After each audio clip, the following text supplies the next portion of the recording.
بسم الله الرحمن الرحيم. الحمد لله المتفضل على عباده المؤمنين بأسباب السعادة، المنعم على المحسنين بالحسنى وزيادة.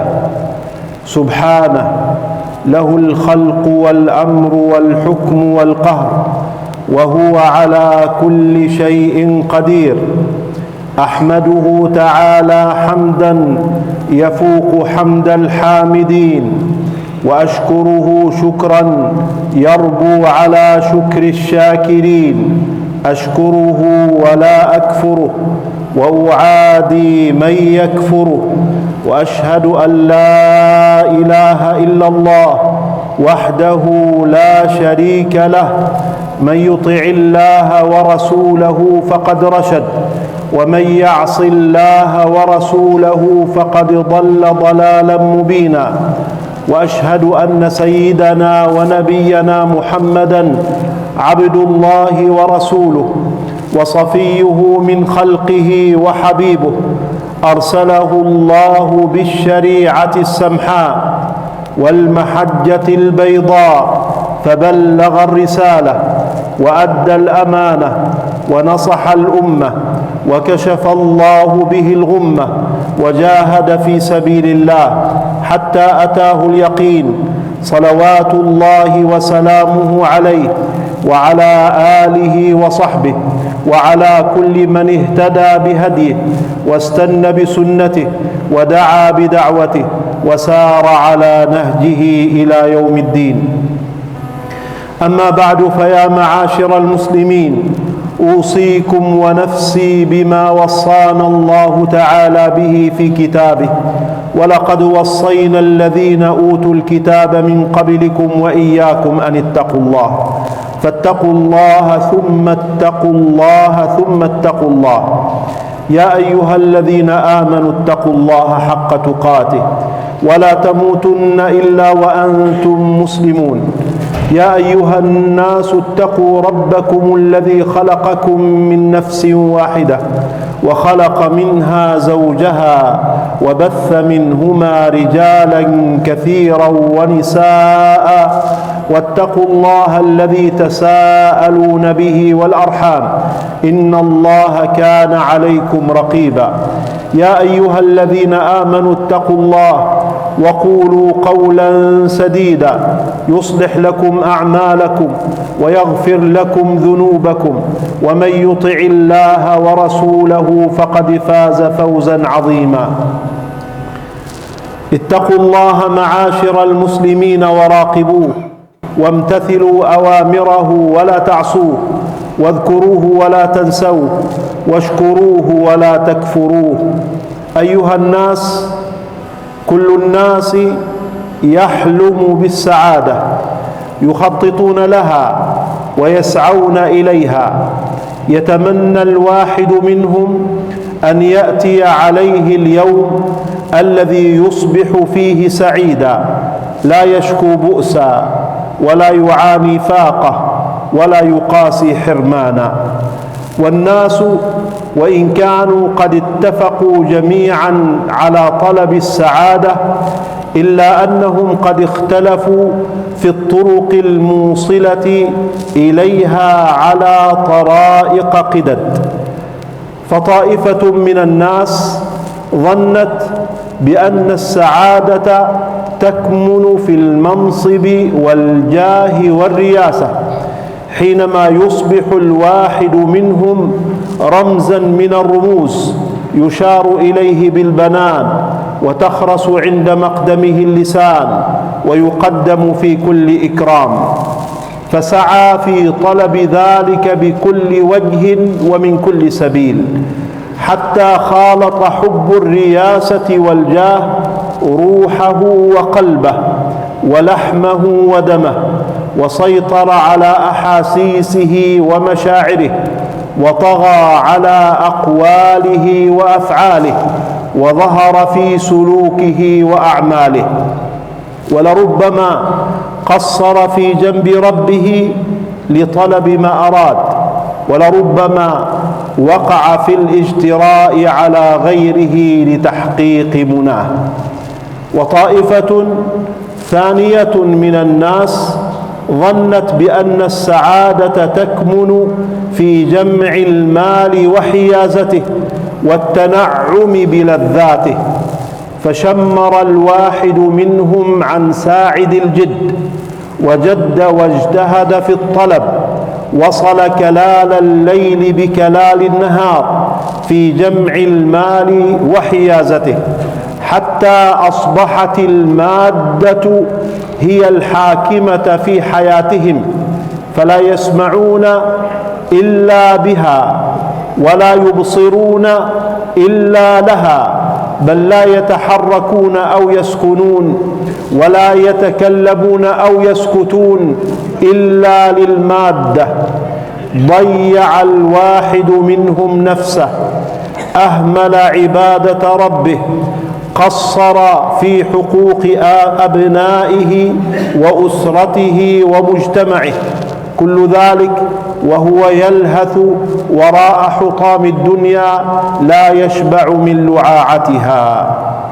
وطائفة ثالثة من الناس ظنت بأن السعادة تكمن في الظهور بمظاهر الأبهة والفخامة والعظمة،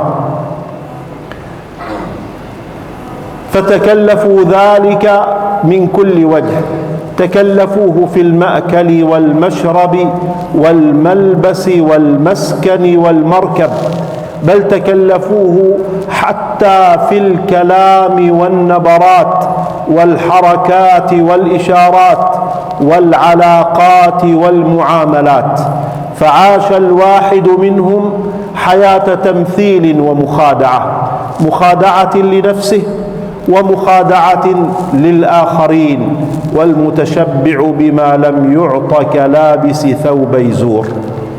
وطائفة رابعة من الناس ظنت بأن السعادة تكمن في إعطاء النفس مناها وتحقيق مآربها وشهواتها، فأطلق أولئك لأنفسهم العنان لتفعل ما تشاء وتمضي فيما تريد، فلم يتحرزوا عن شر ولم يرتدعوا عن غي، ولجوا كل سبيل يتوصلون به إلى شهواتهم وملذاتهم، لم يردعهم رادع من ضمير، ولم يحكم تصرفاتهم وازع من خلق أو دين، ومضوا على ذلك وهم يطلبون السعادة بذلك زعموا. وطائفة خامسة من الناس ظنت بأن السعادة تقبع تحت أضواء الشهرة، حينما يصبح الإنسان مشهورا يتسابق الناس إلى معرفة خصوصياته وأحواله وأعماله، فمثل الدور بإتقان تام، عرض كل ما لديه من خصوصيات في العراء أمام الناس، لم يستبق لنفسه شيئا يحفظ به مروءته وحياءه، ومضى على ذلك وهو يظن بأن الناس في غاية الاهتمام بجزئيات حياته، حتى إذا ما استفاق أولئك المفتونون من غفلتهم علموا بأنهم كانوا في أودية سحيقة من الخيالات والأوهام يهيمون. معاشر المسلمين، قد تتساءلون رحمكم الله: وهل توصل هؤلاء إلى السعادة التي طلبوها؟ وهل حققوا الراحة التي انتظروها؟ والجواب لا يا معاشر المسلمين، إن أولئك جميعا لم يتوصلوا إلى شيء من السعادة، وإن تحققت لهم شيء من الراحة فإنما هي راحة مؤقتة وسعادة مصطنعة لا توصل إلى هناء بل إلى تعاسة وشقاء. إن هذه الدروب دروب معروفة، وهي طرق مألوفة سار عليها أقوام من المفتونين سار عليها أقوام من المفتونين وترنحت على جنباتها هامات المغرورين، واندكت على رواسيها عروش الظالمين، فهل تحس منهم من أحد أو تسمع لهم ركزا؟ ألم يعلو فرعون في الأرض؟ ألم يقل أنا ربكم الأعلى؟ ألم يقل يا قوم أليس لي ملك مصر وهذه الأنهار تجري من تحتي أفلا تبصرون؟ أولم يقل ما علمت لكم من إله غيري؟ ظن ذلك المفتون أن سعادته تكمن في الملك والسيطرة والقوة والسلطة، فافتتن بذلك وتعالى على أمر الله وتكبر على رسل الله وأعرض عن هدايات الله، فبماذا نفعته رياسته؟ وما أغنت عنه سلطته؟ وماذا كانت خاتمة سعادته؟ فأخذه الله نكال الآخرة والأولى. إن في ذلك لعبرة لمن يخشى. النار يعرضون عليها غدوا وعشيا ويوم تقوم الساعة أدخلوا آل فرعون أشد العذاب. وقارون رجل من المغرورين ظن بأن سعادته تكمن في جمع المال وحيازته والتنعم بلذاته، وقد أنعم الله تعالى عليه بما أنعم، وآتيناه من الكنوز ما إن مفاتحه لتنوء بالعصبة أولي القوة، فما زاده ذلك إلا غرورا واستكبارا وتعاليا وبطرا.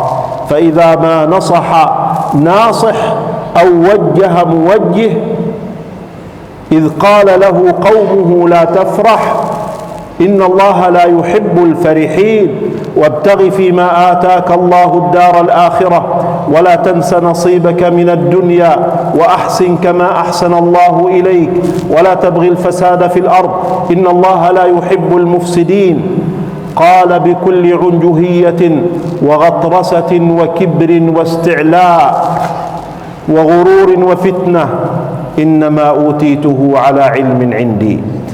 أولم يعلم أن الله قد أهلك من قبله من القرون من هو أشد منه قوة وأكثر جمعا ولا يسأل عن ذنوبهم المجرمون؟ فبماذا نفعته كنوزه المدفونة وقصوره المبثوثة وما أغنت عنه حينما أعرض عن أمر الله؟ وبماذا ختمت سعادته؟ فخسفنا به وبداره الأرض، فما كان له من فئة ينصرونه من دون الله وما كان من المنتصرين. وأصبح الذين تمنوا مكانه بالأمس يقولون ويك أن الله يبسط الرزق لمن يشاء من عباده ويقدر لولا أمن الله علينا لخسف بنا ويك أنه لا يفلح الظالمون. عاد وثمود ويك أنه لا يفلح الكافرون. عاد وثمود ألم يمكن الله لهم في الأرض؟ ألم يسبغ عليهم نعمه ظاهرة وباطنة؟ تكبروا على أمر الله وتعالوا على رسل الله وظنوا بأن سعادتهم في أبهتهم وفخامتهم ومظاهرهم وعظمتهم. كانوا ينحتون من الجبال بيوتا فارهين للترفه والمظهر وإظهار العظمة والأبهة لا لحاجة. كانوا ينحتون من الجبال بيوتا فارهين، فما أغنت عنهم قصورهم المنحوتة ودورهم المنمقة، فتلك مساكنهم لم تسكن من بعدهم إلا قليلا وكنا نحن الوارثون. فأما عاد فاستكبروا في الأرض بغير الحق وقالوا من أشد منا قوة أولم يروا أن الله الذي خلقهم هو أشد منهم قوة وكانوا بآياتنا يجحدون فأرسلنا عليهم ريحا صرصرا في أيام نحسات لنذيقهم عذاب الخزي في الحياة الدنيا ولعذاب الآخرة أخزى وهم لا ينصرون. وأما ثمود فهديناهم فاستحبوا العمى على الهدى فأخذتهم صاعقة العذاب الهون بما كانوا يكسبون. فهذه تجارب مريرة خاضها أقوام من المفتونين تبين لنا يا معاشر المسلمين أن كل سبيل من سبل المكنة الدنيوية إذا لم تكن محكومة بأمر الله مسخرة في طاعة الله مضبوطة وفق شرع الله فإنها طريق لا تفضي إلى سعادة وهناء بل إلى تعاسة وشقاء. فاتقوا الله يا معاشر المسلمين واسلكوا سبل السعادة الحقيقية التي توصلكم إلى الهناء في الدنيا والسلامة في العقبى. نفعني ربي وإياكم بهدي كتابه وسنة نبيه ورزقنا تطبيقهما. أقول ما تسمعون وأستغفر الله لي ولكم فاستغفروه يغفر لكم إنه هو الغفور الرحيم وادعوه يستجب لكم إنه هو البر الكريم.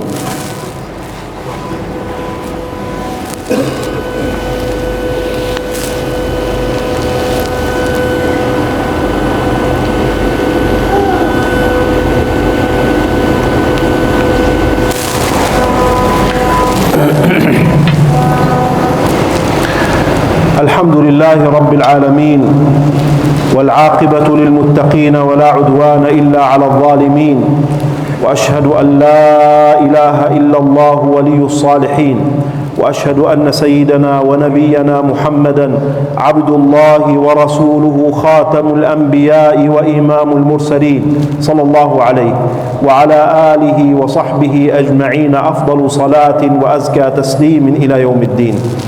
أما بعد فيا معاشر المسلمين قد تتساءلون رحمكم الله إذا كانت السعادة ليست في المنصب والجاه ولا في المال وجمعه ولا في المظاهر والأبهة ولا في الأهل والولد ولا في إعطاء النفس مناها وشهواتها ولا في الشهرة والسمعة، فأين هي السعادة؟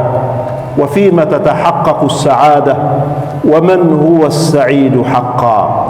والجواب أيها الناس: السعيد حقا يا معاشر المسلمين هو ذلك العبد الذي أصلح ما بينه وبين الله. السعيد حقا يا معاشر المسلمين هو ذلك العبد التقي الذي يجده الله حيث أمره ويفتقده حيث نهاه. السعيد حقا يا معاشر المسلمين هو ذلك العبد الذي يبيت ليلته هانئ النفس مرتاح الضمير لأنه يرجو أن يكون في رحاب مرضاة الله. ذلك والله هو السعيد، وإن كان فقيرا معدما، وإن كان ضعيفا لا منصب له ولا جاه، وإن كان وحيدا لا أهل له ولا ولد ولا سند ولا معين، وإن كان مغمورا لا يعرف ولا يعبأ به وليس من أهل الشهرة. ذلك لأن غناه في قلبه، ولأن وجاهته في منزلته عند الله تعالى. فإذا ما انبتت به حبائل السعادة وانصرمت به حبال الآمال وتنكرت له الدنيا واشتدت عليه الكروب وترادفت عليه الخطوب وتغلقت في وجهه الأبواب واحلولك أمام عينيه الظلام وتقطعت به الأسباب، بقي سبب الله الذي لا ينقطع وحبله الذي لا ينصرم يملأ قلبه إيمانا وثباتا ويقينا وتسليما وراحة وطمأنينة وسكينة. نعم، طمأنينة وسكينة شعر بها يونس عليه السلام حينما كان في ذلك الكرب العظيم، حينما كان في بطن الحوت في ظلمات بعضها فوق بعض، فنطق لسانه الذاكر وقلبه العامر، فنادى ربه غير ناس له: لا إله إلا أنت سبحانك إني كنت من الظالمين. فاستجبنا له ونجيناه من الغم وكذلك ننجي المؤمنين. طمأنينة وسكينة شعر بها موسى عليه السلام حينما تصايح قومه من حوله: إنا لمدركون إنا لمدركون، أين المفر؟ البحر من أمامنا وفرعون وجنوده من خلفنا. فقال بلسان المؤمن المطمئن الواثق: كلا إن معي ربي سيهدين. طمأنينة وسكينة شعر بها محمد صلى الله عليه وسلم حينما كان هو وصاحبه في بطن غار ثور، ورأوا أقدام المشركين تصل عند فم الغار، فقال له الصديق: يا رسول الله، والله لو أن أحدهم نظر عند موضع قدميه لرآنا. فقال صلى الله عليه وسلم: قال بكل طمأنينة وسكينة ويقين وثبات: يا أبا بكر، ما ظنك باثنين الله ثالثهما، لا تحزن إن الله معنا. طمأنينة وراحة وسعادة كان يشعر بها الواحد من الصلحاء قديما وهو فقير معدم، يلتحف السماء ويفترش الأرض ويأكل فتات الخبز اليابس مع الملح الجريش، ثم يغسل يديه من طعامه ذاك ويقول: الحمد لله، إننا لفي نعمة لو علم بها الملوك لجالدونا عليها بالسيوف. أي نعمة هذه التي يعيشها هذا المعدم؟ أي سعادة هذه التي تملأ قلبه؟ ليست سعادة المال أو المنصب أو القدرة أو الوجاهة، وإنما هي سعادة الصلة بالله تعالى، سعادة الإيمان واليقين الذي يجعله سعيدا حتى ولو كان فقيرا معدما لا مال له. فاتقوا الله أيها الناس، واسلكوا سبيل السعادة الذي يوصل إلى الهناء في الدنيا والسلامة في العقبى. وتذكروا رحمكم الله قول الله تعالى: في من أعرض عنه ومن أعرض عن ذكري فإن له معيشة ضنكا ونحشره يوم القيامة أعمى. قال رب لم حشرتني أعمى وقد كنت بصيرا. قال كذلك أتتك آياتنا فنسيتها وكذلك اليوم تنسى.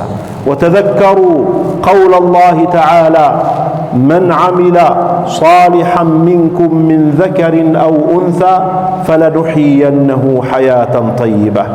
وإذا ما أنعم الله تعالى على الواحد منكم بالمال أو المنصب أو الجاه أو الشهرة بين الناس، فعليه ألا يجعل ذلك متربعا في قلبه، وعليه ألا يكون به من المفتونين وإليه من الراكنين وبه من المغرورين، بل يجعل ذلك في يده ويجعل قلبه خالصا لله تعالى، ويستغل ما آتاه الله تعالى من مكنة في التقرب إلى الله ونفع عباد الله، فذلك هو المنهج الرشيد الذي يوصل إلى الحياة السعيدة والغايات الحميدة.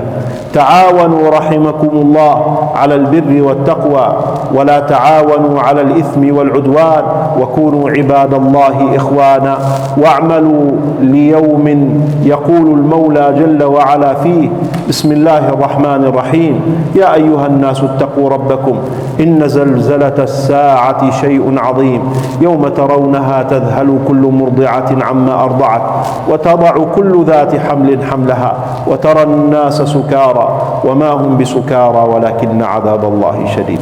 اتقوا يوما ترجعون فيه إلى الله ثم توفى كل نفس ما كسبت وهم لا يظلمون، واتقوا يوم لا ينفع مال ولا بنون إلا من أتى الله بقلب سليم. وصلوا وسلموا على إمام المرسلين وقائد الغر المحجلين، فقد أمركم الله تعالى بذلك حيث قال عز من قائل: إن الله وملائكته يصلون على النبي يا أيها الذين آمنوا صلوا عليه وسلموا تسليما. اللهم صل وسلم وبارك على سيدنا محمد وعلى آله وصحبه أجمعين، وارض اللهم عن خلفائه الراشدين وعن أزواجه أمهات المؤمنين وعن المؤمنين والمؤمنات إلى يوم الدين، وعنا معهم برحمتك يا كريم. اللهم اغننا بحلالك عن الحرام وبطاعتك عن الآثام وبك عمن سواك يا ذا الجلال والإكرام. أحسن اللهم عاقبتنا في الأمور كلها وأجرنا من خزي الدنيا وعذاب الآخرة. اللهم أعز الإسلام والمسلمين وأذل الشرك والمشركين ودمر سائر أعداء الدين واستأصل شأفتهم ولا تدع لهم من باقية يا رب العالمين. اللهم احفظ أوطاننا وأعز سلطاننا وأيده بالحق وأيد به الحق يا رب العالمين. اللهم انصر إخواننا المرابطين المجاهدين في غزة وفلسطين ولبنان على عدوك وعدوهم يا رب العالمين. اللهم انصرهم ولا تنصر عليهم، وأعنهم ولا تعن عليهم، وامكر لهم ولا تمكر عليهم، وانصرهم على من بغى عليهم، واهدهم ويسر الهدى لهم يا كريم. اللهم اغفر للمؤمنين والمؤمنات المسلمين والمسلمات الأحياء منهم والأموات، إنك سميع قريب مجيب الدعاء. اللهم أنزل علينا الغيث ولا تجعلنا من القانطين. اللهم أغث عبادك واسق بهائمك وأحيي بلدك الميت يا حي يا قيوم يا ذا الجلال والإكرام. عباد الله، إن الله يأمر بالعدل والإحسان وإيتاء ذي القربى وينهى عن الفحشاء والمنكر والبغي يعظكم لعلكم تذكرون. اذكروا الله العظيم يذكركم واشكروه على نعمه يزدكم ولذكر الله أكبر والله يعلم ما تصنعون.